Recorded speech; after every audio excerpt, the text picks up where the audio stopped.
All right, guys, this is Joseph back with the Utah Utes Football Digest. And just a quick summary we're going to talk about Utah versus TCU. Utah loses to Arizona State last week. All of our losses are to Arizona schools so far. And then on top of that, Cam Rising is out for the season. Tough couple weeks to be a Utah fan. Seriously, a couple tough weeks and a lot to mentally deal with. So we're going to break it all down. We'll discuss kind of where we are, where my head's at, and I want to know your guys' thoughts. Before we dive into it, please make sure you smash the like button. That'll help get the video out to more Utah fans. Also, comment down below. How are you feeling about the season right now? What are your thoughts? I want to hear them.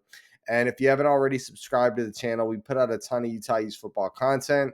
I know ever since I've done my move across the country, I haven't been able to put out quite as much content as usual, but I should be back in a routine here now, and we should be good to go. So let's go ahead and dive in and go Utes.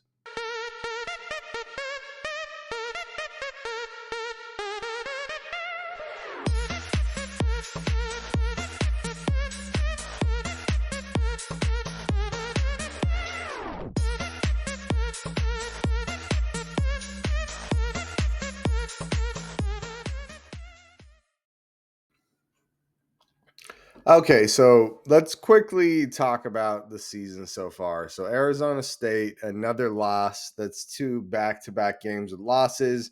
And Utah goes from being 4-0 with, 4-0 with some close wins.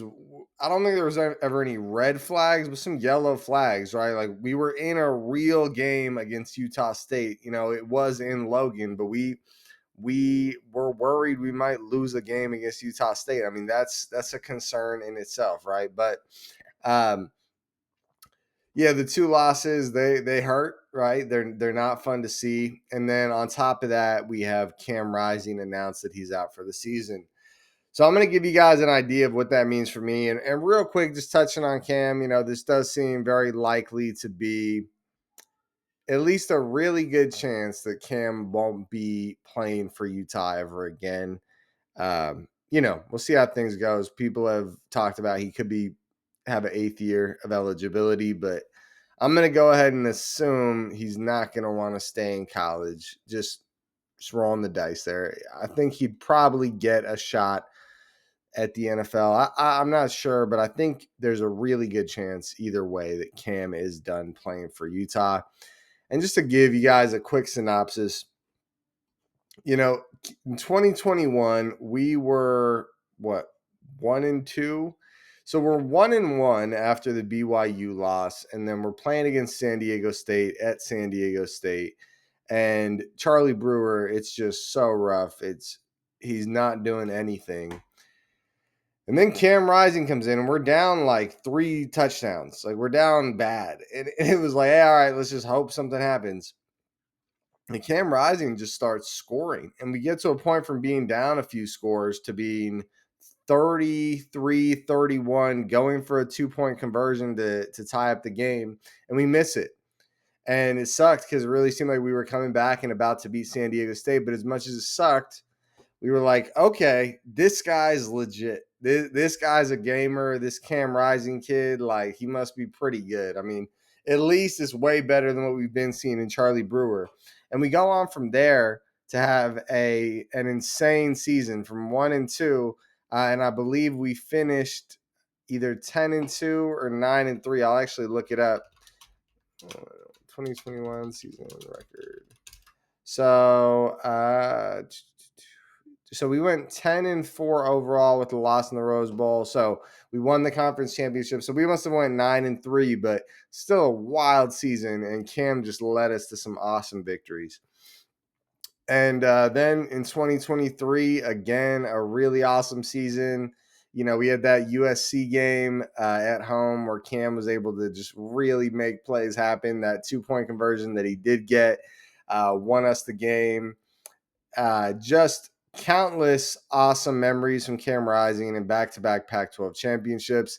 So I did think it was worth taking a minute to give him his due. I mean, and anyone hating on Cam Rising for last week, dude, the guy has given Utah everything he has and has been a gamer and a champ, and just you couldn't ask for much more. So anyone hating on this guy is just out of their damn mind. And Cam Rising, for me, I've liked football for a long time, but there's not many football players I've just felt that urge to root for as much as Cam Rising, and that I think the best way to put it is you never feel like you're out with this guy. He's willing to just put it all on the table, and he has that sixth sense to make plays. Like he just knows, all right, I'm going to figure this out. I'm just going to figure this out. And it's never dead with him. So Cam, thank you so much for all the great times. If we don't see you again at Utah, I'm sad about that, but I think there's a good chance that is the situation, and is what it is. We had a bunch of great times. Sad to see Cam go out on that dreadful performance against Arizona State, but I think the silver lining there is that tells you just how much Cam wanted to play and wanted to get this win for us. And now I'm going to put the other side of this out there.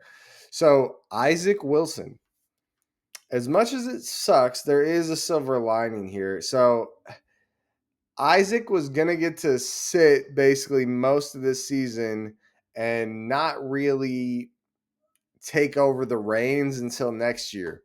But now with this situation, there's a really good chance that Isaac Wilson's playing basically the entire rest of this season, which means that he's going to get his bumps and bruises, and I think there's going to be a lot more ups and downs as the year keeps going. We still have 6 games left, and I think Isaac's going to, have some growing pains, but hopefully we can develop him and get him where he needs to be heading into next year. And he's going to get way more playing time than anyone thought he was going to. And he should be able to develop into a quarterback that is ready to be the leader of the team next year. Maybe not like the guy on the team, but ready to lead an offense and really develop into that guy. So I think that's one thing I'm really going to be watching for this year. And we're going to break down the whole TCU game. I'm about to dive into all that. I wanted to discuss that, where Isaac Wilson now has an opportunity to become the guy, right? No one's waiting for Cam Rising to take the field. He's done.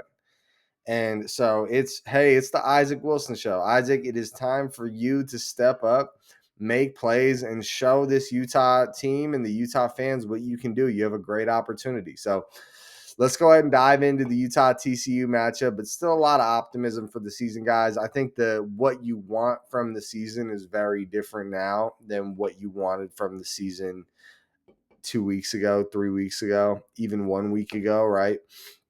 So just be aware of that, but understand there's still a ton to look forward to. Let's go ahead and dive into Utah TCU. All right, guys, and we're going to take a look at the PFF grades for the Utah offense. So starting, what I did here this time is I pulled up all the PFF grades for the offense, and then I just sorted by total snaps. So basically, as you go down this list, it's less and less snaps. And as you get higher in this list, it's the guys that have been, down in, down out starters. So all the guys at the top are the offensive linemen that are starting for Utah. And as usual this year, it's kind of weird. We've had a rough year overall as a team, but our offensive line has been doing exceptionally well, which isn't always the case early in the season for Utah. But Jaron Kump continues to look good, right, with a 69.6 grade. Caleb Lomu, a 75 grade. Tanoa Togiai, a 75.6 grade. Tanoa Togiai, a really bad pass block grade, but very, very good elite level run block grade. Spencer Fano has the 90.9, the number 6 guard, I believe, in college football right now. So very, very impressive for Spencer Fano. Continues to just really impress. Run blocking for Spencer Fano, 93.3. So elite. 70 pass blocks, so good pass block grade. Michael Mokofisi's the lowest end offensive lineman, but still grading out at a very respectable 65.6. His pass block, 64.7. Run block, 64.4. And I like that. Very down the middle, right? Dorian Singer continues to have a great year as the year went on. He really started to step it up. Dorian Singer's 74.6 grade, and I've been very impressed. That pass he caught against Arizona State, where the guy was all over him and he kind of pushed off him, made himself open, and just made a play. Super impressive. Money Parks has been a pretty consistent guy this year. I think you'd want to see a little more, slightly below average grade, whereas Dorian Singer's got a very good grade. Mekhi Bernard, right? 279 snaps, 77.8 overall PFF grade on the year. I am actually going to pull up his stats real quick. Let's take a look at that. Mekhi Bernard. Okay. Pulling him up right now for us here, guys. Just want to give you an idea what kind of season this freaking guy's having. Yeah, so he is already at, on the year, 676 rushing yards at 6.6 yards a carry and 67 receiving yards. Very, very impressive year for this guy. I think Mekhi Bernard's putting up a performance that's going to get him real NFL looks, like real serious NFL looks. So good for him. Great to see that. A little confused why Dalvin Bentley is getting so many more reps than some of the other tight ends. You know, is what it is. That's a pretty bad grade of 51.4. Again, his run block grade is a 60.1, so below average there, but I think that's what they have him in there for. So I find it confusing that he's getting so many reps, whereas a Carson Ryan, a 69.8 run block grade, not a great receiving grade of 55, but still significantly better there. Confused about that is what it is. But either way, Micah Pittman started to look pretty good last week. He was a guy that stepped up. I know overall in the season it's not great. And overall, since he's come to Utah, it hasn't been super impressive, but a guy that has been stepping up. So that's the offense for Utah right there. Let's go ahead and move over to the defense for Utah. So taking a look at the defense for Utah, we'll start up here. We got to sort by snaps. It's an important part because if you're not sorting by snaps, some of these guys can look like playmakers even though they're getting very few snaps. You take a look at right off the bat, Zamaya Vaughn, a little below average here. Excuse me. I don't love to see that. Yeah, I'm not sure what's going on there, but it has been a trend with him where he does start off below average on the seasons. And as we hit the mid-season, you do start to see him kind of take off.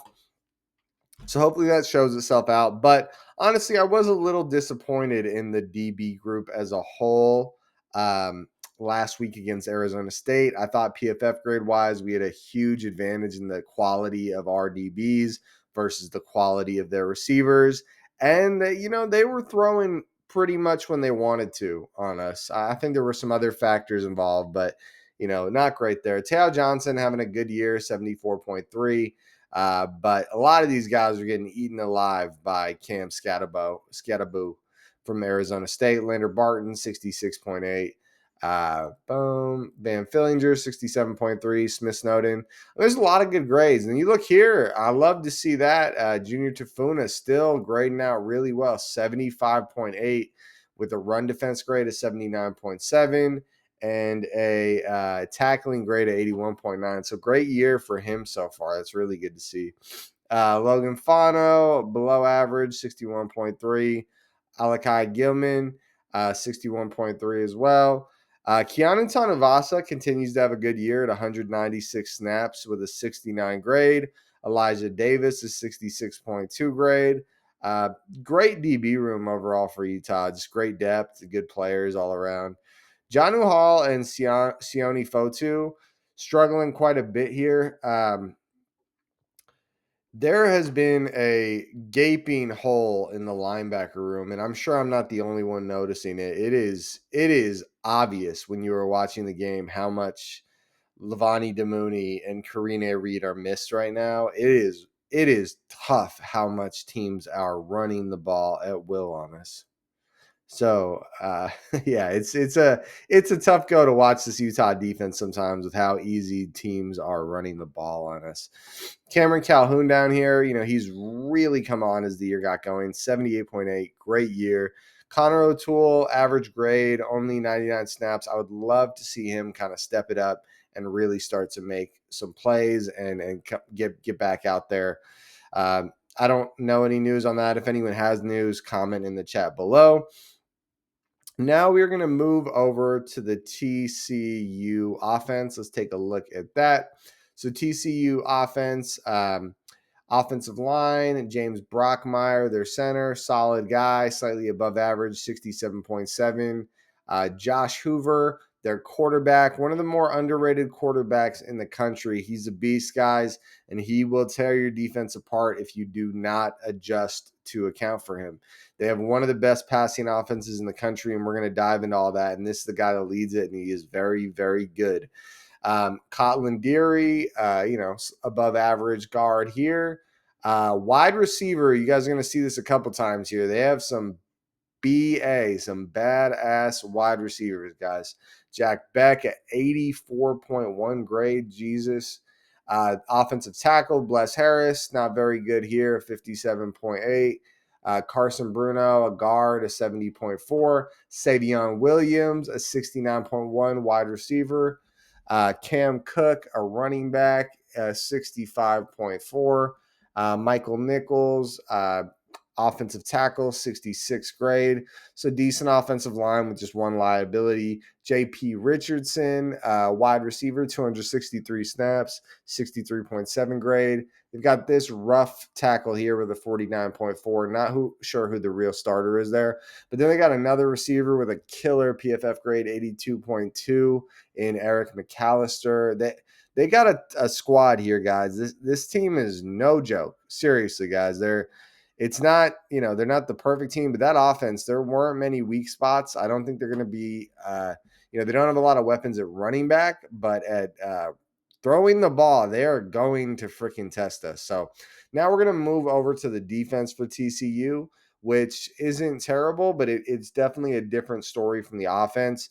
So right out the gate, you got their guy with the most snaps in Jamel Johnson. He's a 58.9, which is below average to slightly bad grade. Then you got their other safety, different story. He's a 76.6 grade. That's very good. Borderline elite. He's a safety as well. Cornerback, Jatravis Broughton. We all know who Jatravis Broughton is if you've been watching this channel for a while. And I'm sure he's going to want some payback because I don't believe that he left Utah as much as Utah left him. But I'll leave it at that. JT Broughton, 57.1. So he continues to grade out very poorly, very poor in coverage, just like we saw year after year at Utah. Abe Kamara, another safety. So they run a lot of safeties. You guys look at this. Their guys with the most snaps are safeties and corners. Linebackers here, Namdi Albiazor, 293 snaps, 73.6. So good grade there. That's a very good grade, actually. Their edge rusher, 290 snaps, 58.9. So pretty tough there, pretty rough. Then we got another good linebacker in Hodges, a very good corner in Lamarian James, and a very good edge rusher in Cooper McDonald. Then you got interior defensive lineman in Fox, a 55 grade. So it's pretty terrible. And then you got a rotation of these guys all in that average range. So if we're going off PFF grades, their PFF grades for their defense isn't terrible, but we'll dive into all of it in a minute. But so that's our PFF grades versus their PFF grades.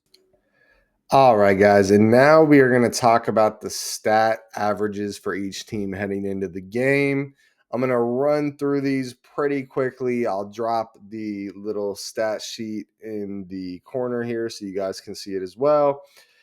Utah has the 56th strength of schedule, and TCU has the 48th strength of schedule. So TCU slightly harder strength of schedule, not crazy harder, but a slight edge in strength of schedule to TCU, enough to at least take it into a small account. And then we've got Utah. We're averaging 172.8 rush yards per game. TCU is only averaging 88.8 rush yards per game. So obviously, when it comes to running the ball, our team is much more committed to running the ball. Good news for Utah, too, is we only allow 126.6 rushing yards per game. So, that rough average would be looking at about a little over 100 yards for TCU. So that's a good thing for us for rushing. And then TCU allows 204.4 rushing yards per game allowed. So Utah is averaging 172.8. So you look at what we should get this game, it's in the high 180s, low 190s for how many rushing yards we should have. So that's a good sign for Utah. Then pass yards per game allowed. So this is where TCU is going to shine. So Utah, as abysmal as the pass game has been, we are getting 211.4 pass yards per game. So not very good, but it's still something.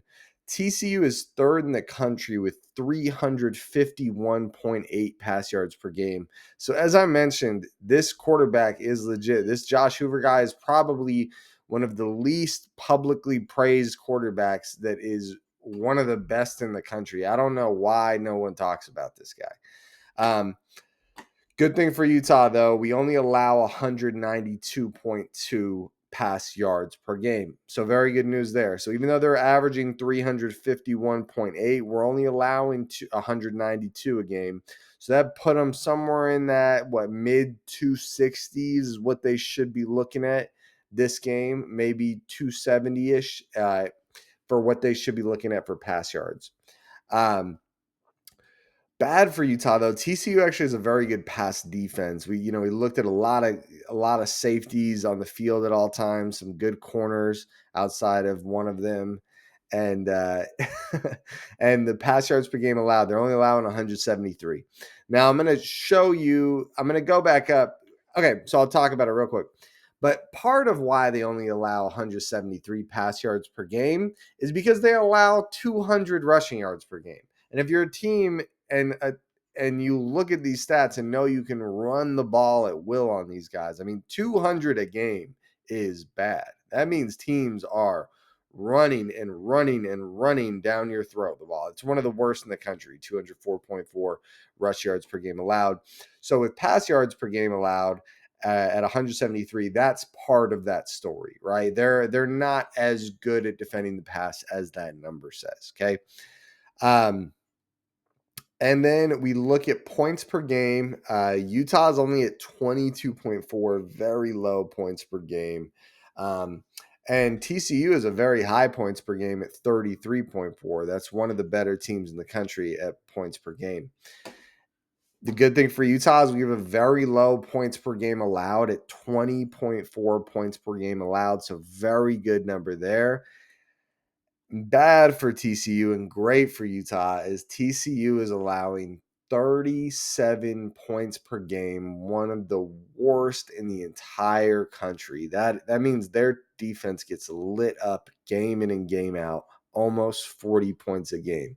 So we take the averages of points per game and the points per game allowed. Just right out the gate prediction would have Utah looking at 30 points, and TCU would be looking at 27. So that's interesting, right? So now we got to make some adjustments. So one, TCU has played a very slight but still harder schedule than Utah. So I'm going to go ahead and make an adjustment and say that TCU is probably looking at about 28 points against Utah's defense, just to adjust for the harder schedule they played. But Utah is also at home, and Utah has a big home field advantage. But on top of that, Utah plays really well at home. It's one of our biggest things. It was shocking when we lost against Arizona at home. So I think our home field advantage is a little suspect right now after that Arizona game, right? But I do think you still got to account for it. We have a much larger sample size to show that our home field advantage is a really big deal and a very strong power for Utah. So I'm actually going to give Utah 4 points for the home field advantage. So just raw prediction. I'm going to dive into it here in a little more detail and give my actual prediction. But raw totals are 30-27 in Utah's favor. And then adjusted prediction, slightly more points for TCU for strength of schedule. at 28 points, and then 4 more points for Utah for home field advantage, and it's Rice Eccles Stadium where TCU is coming into, and that's always a bad time for any visiting team. So 34-28 is the adjusted. Now I'm going to give you guys my take, what I think is going to happen, how I think the game's going to go, and my real prediction. All right, now we've broken down all the data. So, the adjusted data would show Utah wins 34-28 against TCU. But that's not the whole story, right? I don't think there's any numbers in there that are boosted by Cam Rising or anything like that, right? If anything, there's some numbers in there that were brought down by Cam Rising's performance last week. So I'm going to give you guys the idea how I think this game's going to go and what it's going to come down to. I think clearly we are going to run the ball at will on these guys. I think early in the game, we're not going to run the ball to a crazy extent. We're going to have success.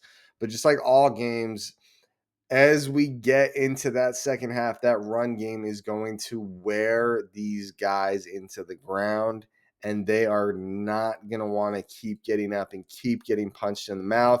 Mekhi Bernard's going to start hitting his groove. We're going to see some 20-plus yard runs break off like we have basically every week. That's really been the story with the run game. And then the second half, we're really going to have, 125, 150 rushing yards in the second half.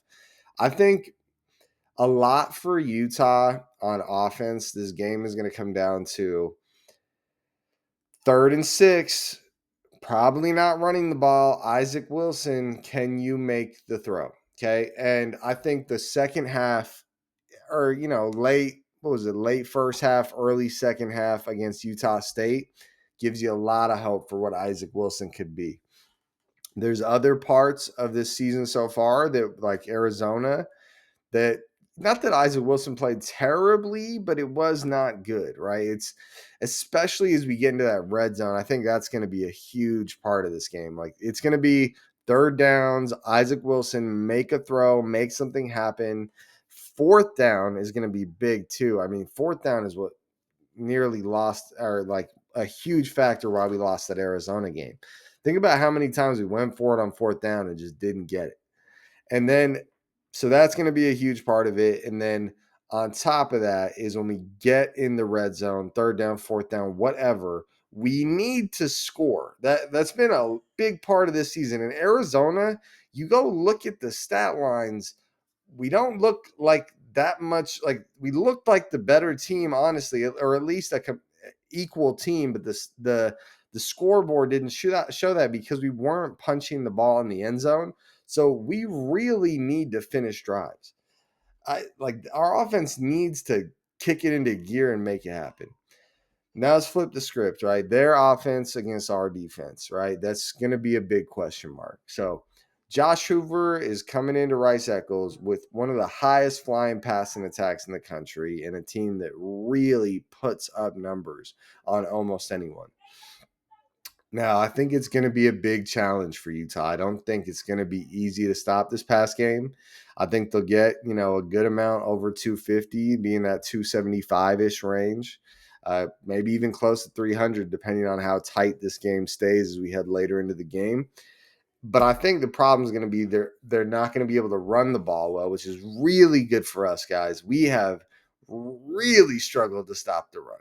And that's really good for us to play a team that's good throwing the ball and bad running the ball. It really lines up for what our defense does well, right? We're allowing less than 200 pass yards per game. A little bit of that is probably teams running the ball at will on us, but I think we'll force some turnovers. Well, Josh Hoover's 2,000 passing yards, crazy. We're middle of the season. He has 2,000 passing yards, 16 TDs, 6 interceptions. So it's, he's turning the ball over once a game, which is good for us. And hopefully we can take advantage of that. But kind of in summary, I see this game being a little closer than 34-28. I see this game really coming down to the wire. I think if we win this game, it's going to be tight. And I have a lot more respect for TCU, and maybe too much respect because their defense does suck, right? That is a ton of points, 37 plus points a game. That is rough. So I'm going to say this. I think our offense is going to have some struggles. I'm going to go ahead and say that Utah wins the game 31-28, right? Our defense steps up, starts making some plays, and pulls it off, right? 31-28 is my prediction. I really do want to hear what you guys think. Again, a lot of this game is going to matter so much on how Isaac Wilson performs. Can we convert on third down? Can we convert on fourth down? And then on top of that, can we finish drives? When we get in the red zone, can we just finish that freaking drive?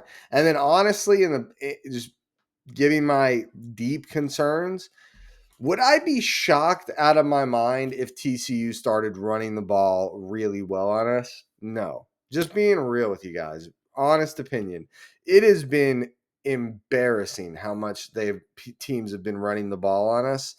And I think against Arizona State, we actually did a good job defending the run. Not that the stats show it, but Cam Scattaboo was making plays. We were in the lanes, we were ready to hit him, and he was doing wild things, breaking lots of tackles, jumping into cutback lanes you didn't even see were there. So I do think we'll step up, we'll stop the run, and we'll force them to throw, which is what they want to do. But I think we'll do a good job containing them. 31-28 Utah.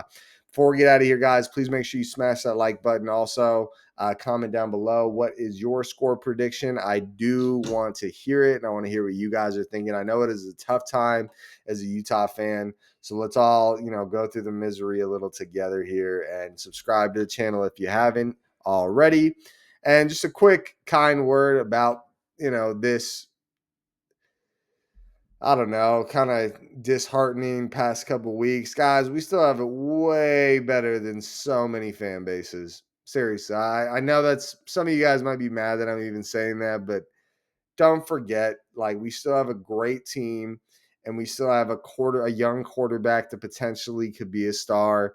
And if he's not, at least we get a whole freaking season to find out. That is a big silver lining, guys. We get a whole season to find out if this guy can cut it, and if he looks, we don't need him to show us that he's a superstar this year, but it's like, hey, let's just show that he's getting better, kind of like what Kyle Whittingham said. Let's show that he's trending in the right direction, and as long as we see that, that's great. And if we don't, then we hit the transfer portal and we spend big to get a good quarterback and bring him in next year. So I would say there's some good to this scenario. So I want to hear what you guys think. I am out of here. Thank you so much for your time and watching the video, guys. Share it with a friend. Go Utes.